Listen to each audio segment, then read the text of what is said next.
Hello, everybody. I'm Valora Washington, CEO of the CAYL Institute. That's Community Advocates for Young Learners. Welcome to the May 2026 episode of the CAYL Catalyst webinar series.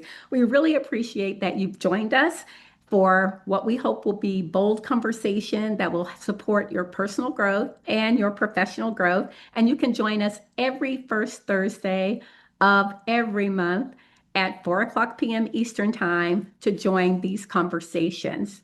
This year's theme is Reflect for Insight and Reset for Action. And what we're doing this year is we're highlighting leaders who have shaped our field. We're learning from their stories, and we're exploring how their stories can really inspire future progress in our work. So we really look forward to you thinking about how what you hear applies to your own leadership and how you can use it to support the work that you're doing. Today, we're going to have a conversation with Judy Jablon, and she is an inspiring visionary who is well known for her groundbreaking model about building relationships and establishing community among us. So we're really happy to welcome Judy Jablon.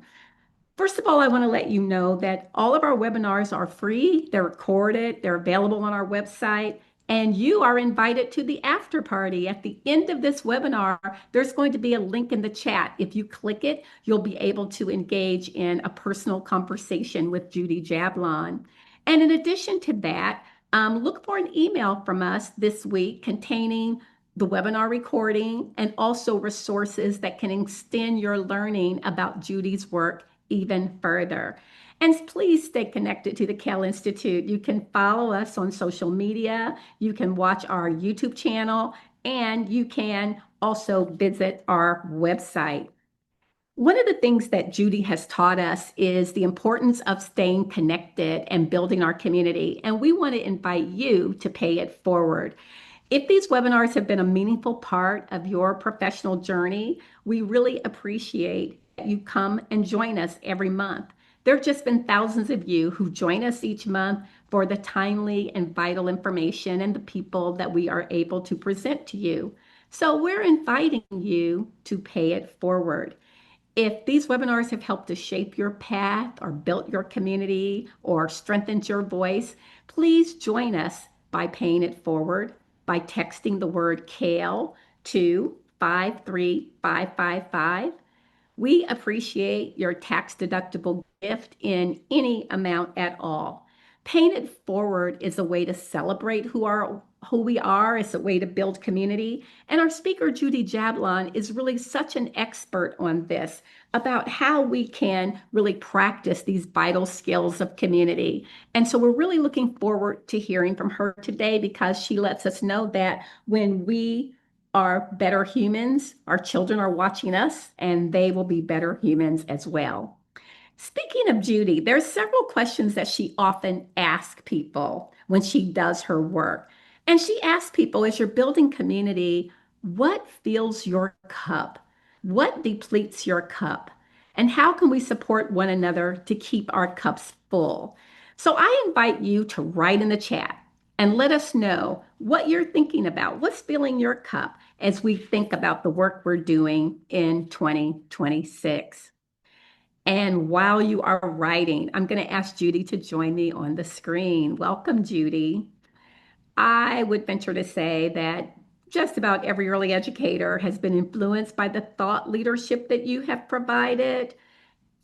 We recognize that you are a recognized author and leader for many decades of experience. You started off as a teacher. So what you're teaching us is really rooted in experience as well as in theory. And we know that you do your work through facilitation and coaching with a lot of people and with a lot of institutions. And most of us know this, that you and your co-authors wrote a classic book, a now classic, entitled Powerful Interactions: How Teachers Connect with Children to Extend Their Learning. And I say this book is a classic because it's really shaped our field. It's shaped the standards we have in our field. It has really captured the essence of how we want to do our work. And Powerful interactions is now one of those phrases that people use all the time, even if they don't know where it came from. It's really a required reading. So we know that you started an organization called Leading for Change, that you have this vision of children built working in communities, empowering themselves, nurturing adults, adults nurturing each other. And we know you've been profoundly impacted by many, many people. I want to raise the name of one of them that people may know about, Dr. Asa Hilliard, who really stressed to you many, many years ago the importance of relationships. And you built upon those influences by extending our learning about how relationships need to move forward. And for those of you who don't know a lot of this work, in our follow-up email, we'll be sending you some of the resources of Judy's work, as well as people who have influenced her. But for now, Judy, I think people really want to hear a little bit about you, the trajectory of the work that you've done. And so we are so pleased to welcome you to the CAYL Catalyst and just tell us a little bit about your journey. That's what we want to Thank know. you so much for that beautiful introduction. I'm busy reading about what fills everybody's cup, and I promise you all will come back to it. So first of all, thank you, Valora, for hosting me, and thank you all for participating um, in today's conversation. Mhm. When I started to think about the question about the trajectory of my career, I cracked myself up, Valora, as I am known to do, because I thought, well, I didn't have as much a plan as I had curiosity. And, Mm. one of the things that drove me to be a teacher was that I had opportunities to see children's curiosity and I found it contagious.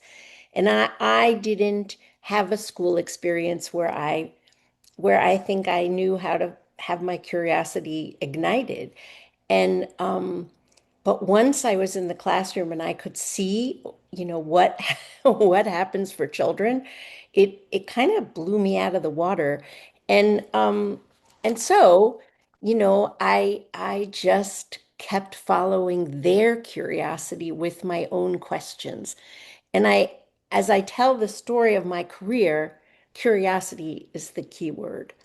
Mm. And I think that the opposite of curiosity is a closed mind. And it's really, really easy for us to develop blinders and a closed mind. And I have so many stories about my teaching days that are in some of my books about how I missed the mark because I wasn't curious, and how I made a decision about a child that I years and years later regretted because I decided I knew about this kid. But in my best days as a teacher, I followed their curiosity. And the challenge was always, how do you connect with the individual and simultaneously build a group? And I think that Mhm. that continues to be, Mhm. a puzzle of my experience. So after a while of being in the classroom, I started to wonder about what would happen if I spent more time being curious with teachers. So rather than saying, I became a coach or I started doing professional development, I'd rather emphasize kind of what it was that drove me into that path.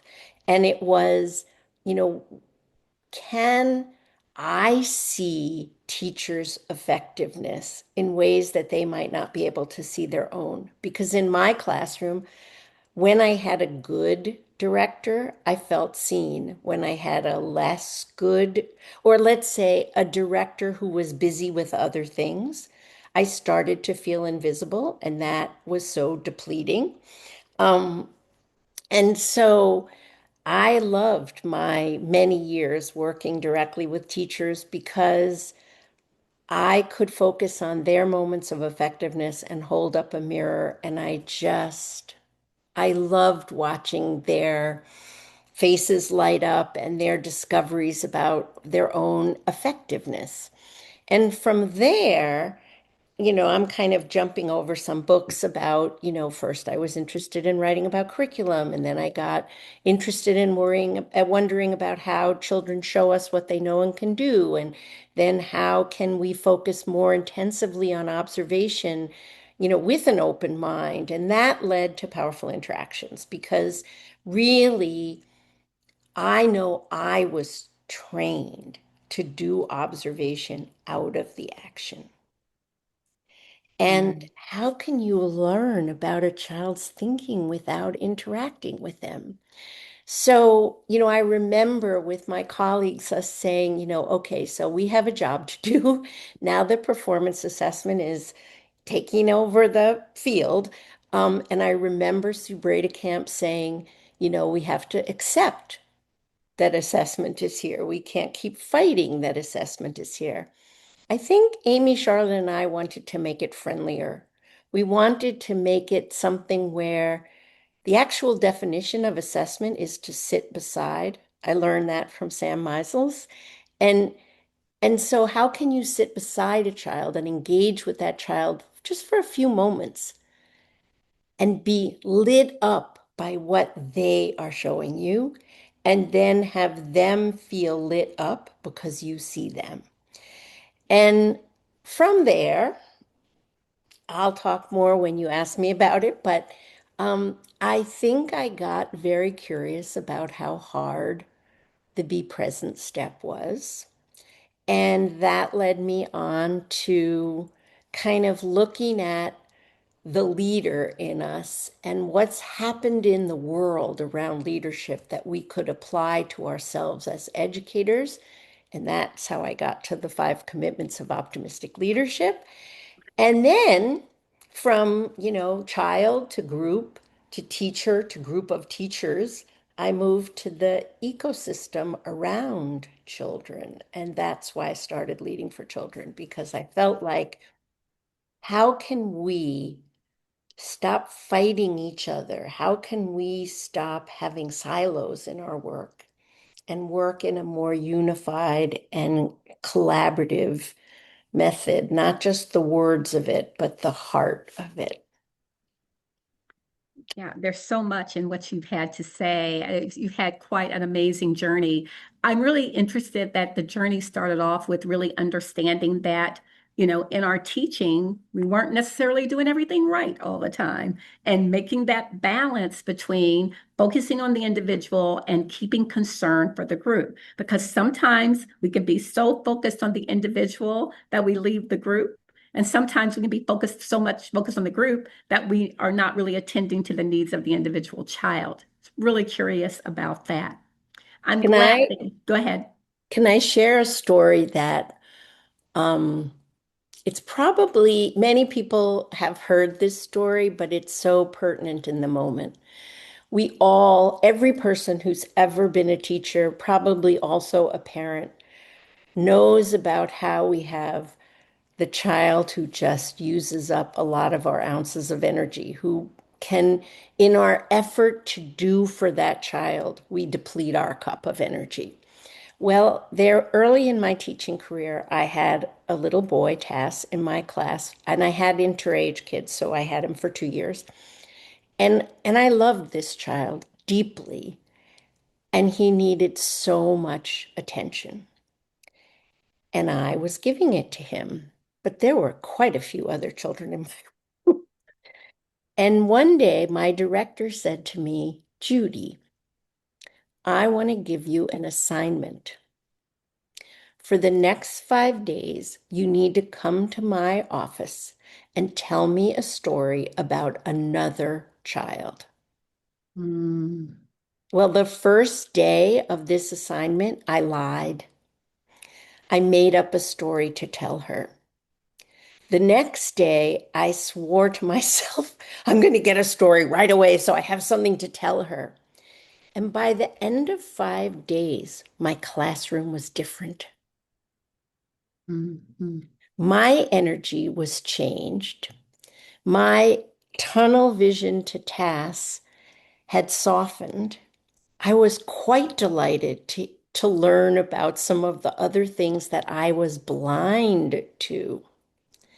And I believe that that story affected my whole trajectory. Wow, Thank you that's for amazing. listening.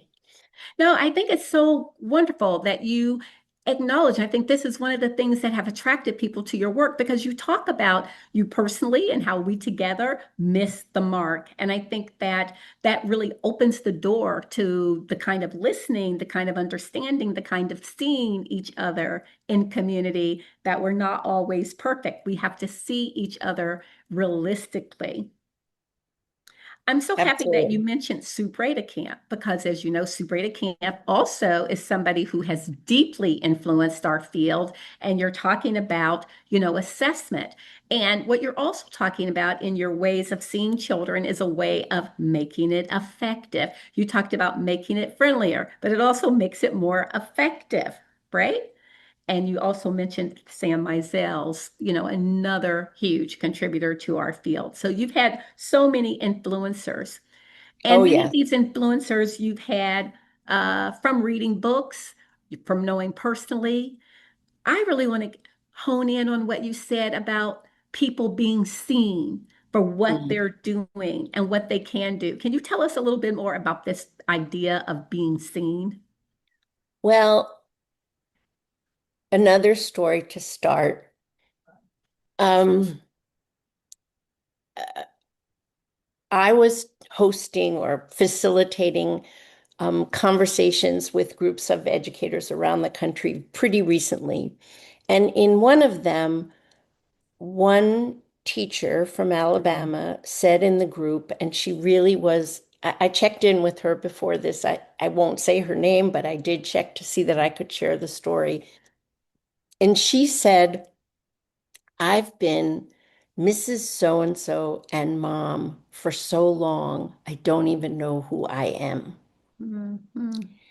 And the number of times that people have said to me, I feel invisible. Like my principal doesn't have a clue what I do, or I only get told what I'm doing wrong, or I only get told what I'm not doing. And I think children I mean, I wasn't seeing those other children in my classroom because I Mhm. was so busy seeing one. And um, in many of the places I taught, I felt like because I didn't necessarily fit a certain box, I was being judged and unseen. And I think being seen means that we all bring experience and wisdom to what we do. Yes. If we made it through to be age one, to be 6 months. We've done stuff. Think how delighted children are when we say, You are clapping, and they get all excited. Well, so do we, but we don't get to hear it. And so, what I've always guided coaches to do is, you know, offer people I notice statements. I notice that when you sat down beside Joey, Joey turned and looked at you, and you could see how happy he was. And so I'm showing the teacher that, or I'm offering the teacher a glimmer that her agency, her decision yielded a good outcome. An impact. It had an impact, which is also a way of saying it, in some cases, it can be more effective. There's so many questions I want to ask you. Before you tell us what's really in your heart to share with people today, I want to ask you one question. We're all having interactions with each other every day. That doesn't necessarily mean we're in community with each other, but we're all having interactions with each other. We're all having interactions, perhaps some of us with children. What is the difference between an interaction? What makes an interaction powerful? What makes it a powerful interaction? Because that's what you emphasize, powerful interactions. What makes it powerful? Well, if I had to reduce it to one word, it would be decision. My interactions all day long are often on autopilot. I smile and nod at this person, or I say hi to that person, or I get an email that I don't like and I respond in a hurry. I get a text and I don't think about what it means, I just respond. But if I pause and Pause. say, what is my wish for the impact of this interaction? There's the impact word. What do I want to have happen here? Am I looking to make this other person irritated? Well, yes, I might be in that moment. But what's the ripple? The other day I offered to share my bagel with somebody on who was sitting outside on the street, and I came back into the coffee place, and this gentleman tapped me on the shoulder and he said, I was so touched that you did that. And he said, I was going to do it, but I was hesitant. And I said, well, you know what? Next time, don't be hesitant. And to me, that's a ripple story. And I made a decision that I wasn't doing it for a performance, I was doing it for myself. And then he made a decision to notice it. And then we had a conversation. And those are not everyday interactions. Those are Mm, interactions that stay with you. So in a classroom, we're perpetually interacting. Do this, go there. Yes, how are you? Da, da, da. But if I say, I'm going to pause hmm. and I'm going to take a breath and I'm going to think before I speak, and then you don't go to a party and walk up to somebody and say, what letters do you know?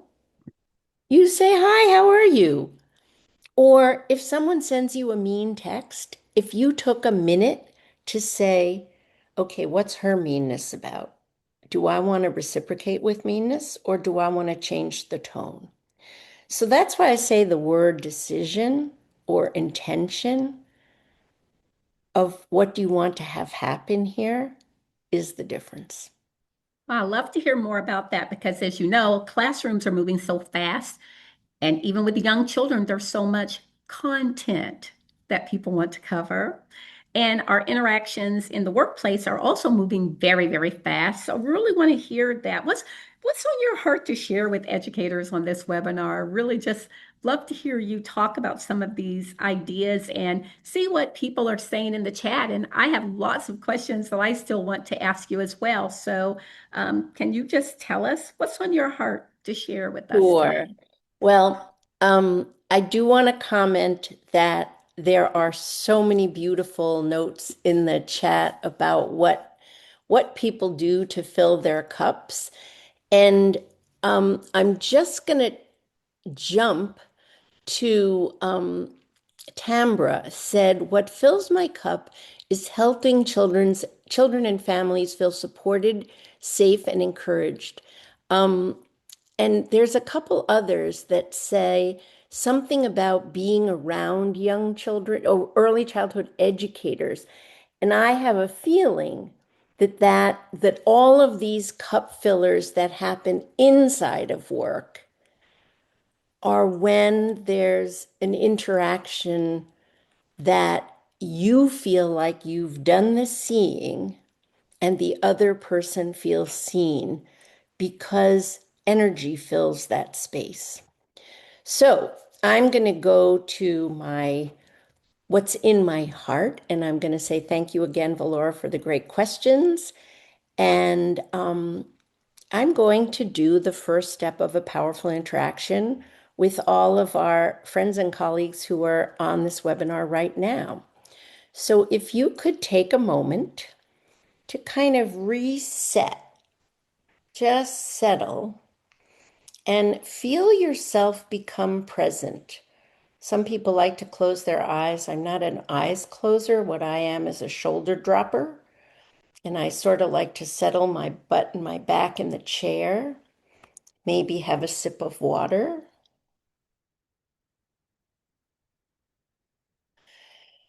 And take a deep breath. And now that you've warmed up the chat with ways you fill your cup, I'm going to invite us to talk more about that. how we find fuel in our work and in powerful interactions, as Valora offered us, we described keeping your cup of energy full. Well, that's a really silly metaphor that I made up a long, long time ago. And it was random because I was sitting with a group of administrators, a lot of them, and they were so stressed. And I could feel their stress. So I drew a cup on a piece of chart paper, and I said, every day you get 8 ounces of energy. And somebody said, what do you mean? And I said, I just decided you get 8 ounces. And there are certain things that give us energy, pour ounces into our cup, and there are other things that just suck the energy out of us. Well, my story about Joan, my first director, she was saying I was giving so much energy to tasks that in fact it was depleting me. And I could get some energy by focusing my attention on things that were going well. So I believe that to keep your cup of energy full, it takes intention, it takes knowing yourself, and then it takes a deep self awareness about how you can get fuel in your work and then how you can augment that fuel in the hours after work. But if you leave work with -3 ounces of energy, there's no way that your cup will ever get back to 8. So, for years, we talked about the external ways to find fuel, and there's lots of those on the chat. Talking to my grandson, taking a cruise, listening to music, being with friends. Um, yeah, I also like taking a walk or having chocolate. But here's where my curiosity has kept me thinking. What if we could find fuel inside the work itself? Not by stepping away, but, as Joan said, by noticing what's already happening and going well. I call that your own moments of effectiveness. So I'm saying things like, not a big success day, but if I have a noisy work time, or I host a staff meeting that doesn't go so well, that becomes the centerpiece of what I see and hear in my mind going around and around. If I instead say, well, the staff meeting overall wasn't what I hoped, but there were a few moments where people were talking to each other. In my classroom this morning, yes, it was noisy, but there were kids who were building together, and there were other kids who were creating, magnetile structures. So I notice little things, and those little things are what we call optimistic thoughts because you see a small glimmer of hope. You see a path forward, even when things are hard. So I'm going to actually ask the chat to get full right now with a prompt. And what I'm going to ask you is however you spend your work time, or if you're retired and you're spending your days doing other things, if you're in the classroom, if you're a coach, I want you to think back over the last few days and identify one small thing you did to which you could say, that worked. It was good. And if you're willing, let's watch the chat box fly with ideas from everybody who's on our webinar right now. And I'll pause while you write. Thank you for that, Elizabeth. However you spend your work time, think back over the last time. Planting native plants in my backyard. Thank you, Donna. Are you a family childcare provider by any chance? Watching parents during our Project Recycled Arts cumulative event, I got to step back and look at all the hard work our kids had put in. Absolutely. Is there another? You're not boasting, you're just doing a moment of self appreciation. Did you have a conversation early in the morning with a parent and both of you smiled? Did you sit down beside a child and share a high five? Intentionally being patient with an aggravating person. That one gets the biggest cheer. Two field experiences that were successful with my two students with the most challenging needs. Way to go. Thank you, Jerry. Thank you, Jolene. Thanks for offering your ideas. Seeing the leadership and personal growth of my family childcare providers who have been mentors and leaders and others involved with the quality involvement grants. Fantastic. Talking to CEOs about childcare and seeing the light bulb go on, forgetting to do something for a teacher appreciation and coming up with a note board for parents and kids to express their gratitude. Well, it's great you forgot to do it because that is brilliant. Simple, and everybody loved it. Spontaneous, encouraging conversations with another teacher who chose to play rather than attend a luncheon. Wow. So you're welcome to keep putting them in because we'll share them as part of the follow-up resource. I'm going to ask one of my CAYL friends to be sure to save the chat. So we often think that everything has to go perfectly for something to count as successful. So quickly, our attention goes to the two children who are struggling instead of the many who are engaged with their work and actually interacting well with each other. These are small, good moments that are too often overlooked by others, but even by ourselves. And those good moments add to our ounces of energy. Here's one advocated on Capitol Hill with our network and had successful meetings. Bravo. So if you're like me and so many other educators I know, we're brilliant at noticing what's not working, what's off, what's hard, what still demands our attention. Because why? Because we're juggling so much, we're barely catching our breath. So when Valora earlier noted that I used the word pause, like we never pause. We weren't taught to pause. But it's the simplest act, and it's the opposite of the rushing, the holding, the tension, the judgment. All of that is the opposite of fuel, and it drains us.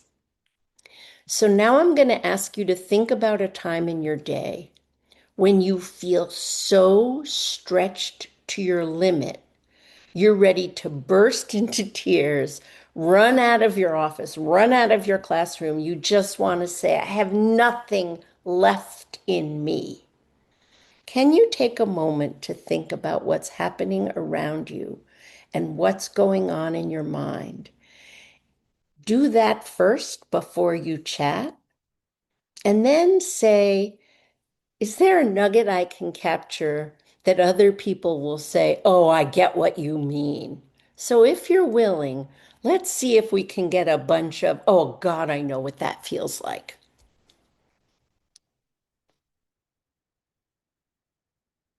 And let's just be quiet for a moment.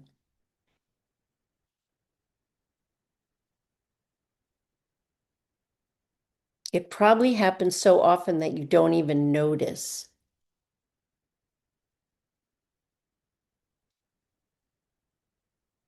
Chris, that's a beautiful contribution to what fuels us.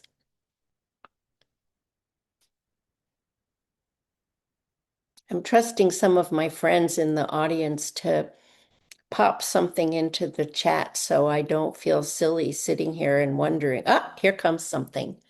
Thank you, Miss TR or Mr. TR. Circle time and transition periods can sometimes feel stressful because I'm working to keep the group engaged while also helping individual children who may need extra support. Absolutely. And sometimes those kids that need extra support need to be circle time helpers. And sometimes circle time just needs to be a lot shorter. Is there another one? And then I'll move on. Paperwork deadlines, meetings, texts from my kid about something he needs me to do. When a large number of kiddos forget all of the routines and procedures we've been working on, oh, yes. Okay, so these are things that if you were not trying to solve them in the moment, you would probably have really good strategies to offer somebody else. So, one of the things I like to suggest, particularly to classroom teachers, is when you get together with two or three other people, instead of venting, each of you tell about the moment you were ready to run. And the other two people don't say right away, oh, me too. They say, well, have you thought about? And so instead of that venting session that feels really good in the moment but depletes us even more, just use your colleagues for quick and dirty brainstorming sessions. And feel free to text me anytime. I'll put my number in the chat and you can say, I'm ready to jump. And I'll say, don't jump, try this. I'm seeing transitions, behaviors, time pressure. We're feeling overwhelmed, frustration. We are living right now in 2026 in a world of depletion. Children are depleted because families and communities are depleted. It's a very stressful time. Nicole Parks, the current executive director of Leading for Children, wrote a beautiful letter that I got to read the other day about how we need helpers because we're living in such a time of depletion. Earlier, I often talk about the difference between positivity and optimism. And I think positivity is a little bit of a condition in our field. We have to be positive. Well, I don't think we have to be positive. I think we have to be honest. But I think we can't stay in places of no hope, no choice, no path. So positivity says everything is fine, even when it isn't. But optimism recognizes that this is hard, but finds baby steps forward. One of the things Valora and I talked about was the difference between an everyday interaction and a powerful interaction. And what we say about a powerful interaction is that it's 3 steps. First, you have to be present, then you connect, then you extend learning. Well, be present is the hardest step because how do we turn off our busy brains? And in our work, we said, well, the noise in our minds was static. And we talked a lot about what causes static for you. And I think in the chat, we've definitely heard some examples of static. Too many kids needing us at once, for not being our kids at home needing our attention. Well, yeah, that worrying, judging, feeling that we're not doing enough, layered on top of a day that's already full, it's not like we're breathing. It's like we're hovering. The opposite of hovering is breathing. Some teachers have found it incredibly valuable, and I'm sure everyone on this webinar has, to say to children, you know what? Let's just stop where we are and take a breath. Don't make it take 3 minutes, 10 seconds. because the person who's going to take a breath is you, and nothing horrible is going to happen. But when we're under pressure, our perception narrows. We focus on what's urgent and not what's working. We begin to miss all the things that are happening that can actually restore us. So, what I'd like to do is invite you to think about some ways to find those moments of connection, to find those moments that are working well, because they're already there. Regardless of your role in this field, you're creating them. However, like the rest of us, we don't tend to take them in. And when we do take them in, things begin to shift. We begin to feel a little more steady, a little less shaky, a little more available, a little more fueled. So I believe that one of the most powerful ways to find fuel is not by noticing alone, but by noticing with someone else. The other day, I was talking with another educator, in part to prepare for this webinar. And I asked her, how things were going and what was depleting her. And she said, well, I have a lot of children in my room who need a lot of support. And I said, and in what ways are you trying to support them? And she offered just the most brilliant, many, many, many teaching strategies. And I said, but thinking of all those things takes a lot of work from you every minute. I said, what would happen if at a moment when one of those children is kind of not doing what you wish they would, instead of directing them or trying to hold their hand to quiet them, what if you took their hand and said, you know what? Join me. I was just about to look around the room and seeing what happens in our classroom. Can you do that special job with me? Well, we all know children like special jobs.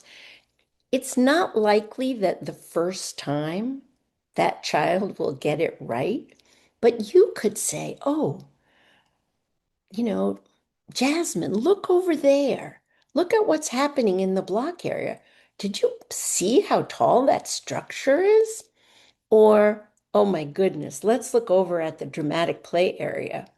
Look at what they've put on today. Or notice how they figured that out.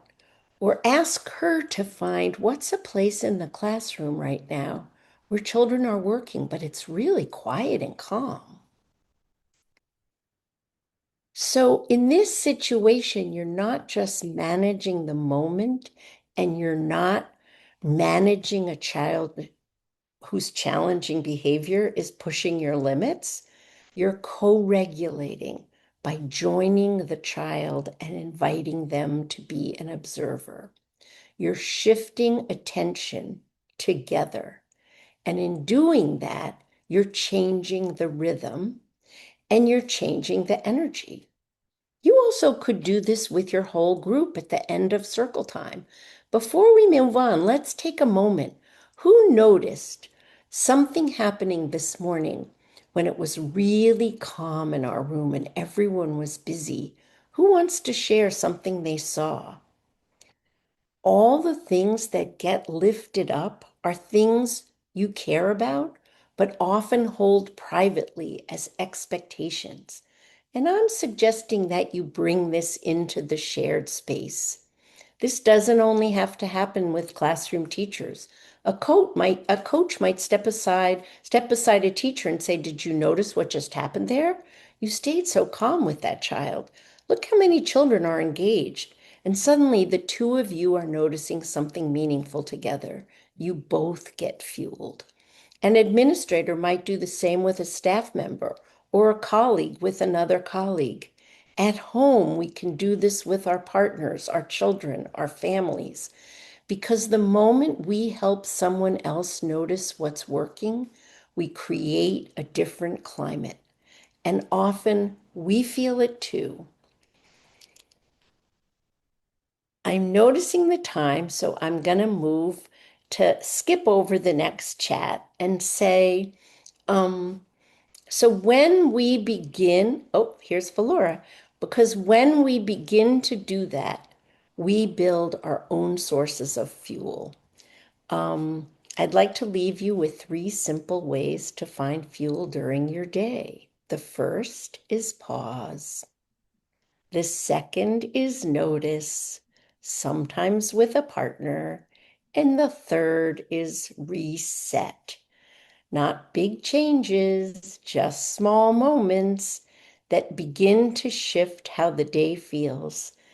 So when you go back into your day today or tomorrow, maybe just take one moment to pause, to notice and reset, because that's where fuel lives. Thanks for listening, everyone. Wow, that is amazing. That is amazing, Judy. And I noticed in the chat, and I noticed of the people who've registered, we have teachers, we have administrators, we have people who do policy work, we have some administrators. But I think this idea of pausing, noticing, and reset is really great advice, no matter For which all of resetting us. exactly you work in. One of the things I was noticing from your talk is, I just formulated a lot of questions that I'm going to take away for myself that I'd like to share with others. One is, are you noticing? Are you breathing? Are you breathing or are you hovering? I'm going to ask myself that question. I'm going to ask myself, um, am I focused on what's urgent or am I focused on what's working? That's another question I want to ask myself. I want to ask myself if I am co regulating with somebody else or am I just complaining with somebody else? That would be a great question for me to keep in mind all the time. And are we noticing the good things that happen all around us all the time so that we can refuel ourselves and not be depleted by external things around us? Because a lot of it is not what's happening, it's how we're responding to what's happening, right? Exactly. Mhm. Making a choice. So those were some of the questions that really came to my mind as you were speaking, and they're not questions to answer in 5 minutes or this webinar, but they're questions to take with us. I also finally had the question, are you being positive or negative, or are you being optimistic?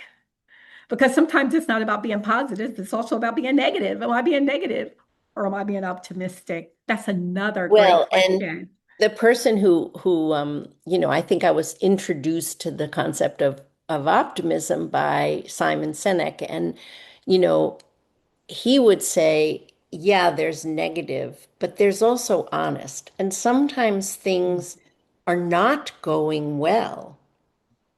But if we stay in the not going well and dwell, then we're negative. But if Mhm. we look at what's happening, we're honest about it, and we look for a way to move forward, it's a whole different story. Completely.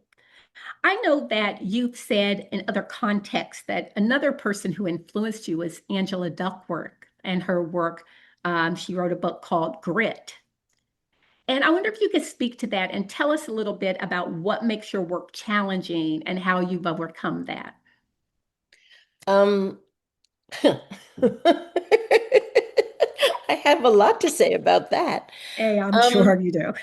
I think that in my work, the particular kinds of questions that have engaged me, and I'll start with coaching. You know, Angela Duckworth talks about persistence and grit. And I think that as coaches, there are kind of more than one way to be with another educator as a coach. But the frustration and persistence to be right. is not grit. That's Mm. stubborn. Mhm, mhm, But to be with a teacher and to look for their moments of effectiveness takes persistence with an open mind. And, I think that part of why I was drawn to the book about grit is that I don't know that I had really ever thought about persistence, tenacity, determination in that way. So for me, it was how can I stay curious? Now, one of the reasons Angela Duckworth has intrigued me is that she's recently decided to focus on a next step of her work, which is none of us get where we get without helpers. mhm. And I know that the trajectory of my career would not be what it is if I hadn't had the openness of, I want to say, thousands of teachers to Mhm. be thought partners with me. Some of my very special colleagues are here. I noticed their names in the chat, and those conversations have helped me get through what's hard. And mentors, and I feel like we all try to do things by ourselves, but we're so much better off when we recognize how to have support. Absolutely. And in our last few minutes, I want to build on this idea of how to have support. Because I think in the early childhood education field, oftentimes we think the way people can be supported is if we will just be nice, if we will just be nice. And I think you've talked a little bit about the difference between being nice and being kind. And just as a last word here, I'm wondering if you can share with us your thoughts about being nice. Yeah, I'm not a big believer in being nice. I think the difference rests in the word intention. It's just Mhm. like with everyday interactions versus, I can be nice, I can smile, I can say please and thank you, and pretty much anybody's going to know that there's no authenticity in it. Mhm. But kindness takes a decision. It takes intention.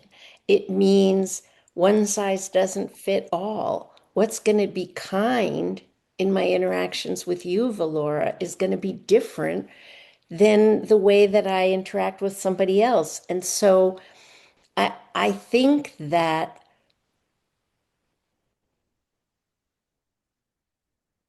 so many of the words I've used, curiosity, open mind, intention, decision, presence, those are like ingredients to kindness.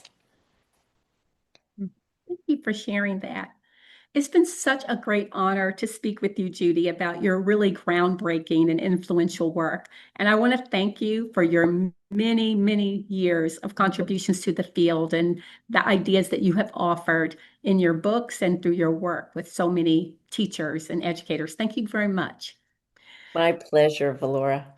All right, then. So, as we end this webinar today, I want to remind people, all of you, that we have an after party. And if you'd like to join the after party, click the link in the chat and you can personally interact with Judy and with our other participants. I also want to encourage you to join us as we look ahead. We're going to have Ellen Galinsky, a very powerful influencer in our field, to join us on June 4th at 4 o'clock, and we love to invite you to attend. Thank all of you for being with us again for another episode of the CAYL Catalyst. We hope this has really influenced and been a powerful insight for you as you think about your own work. And remember today, pause, notice, and reset. Thank you for joining us. Come to the after party, and I'll see you there. Good night.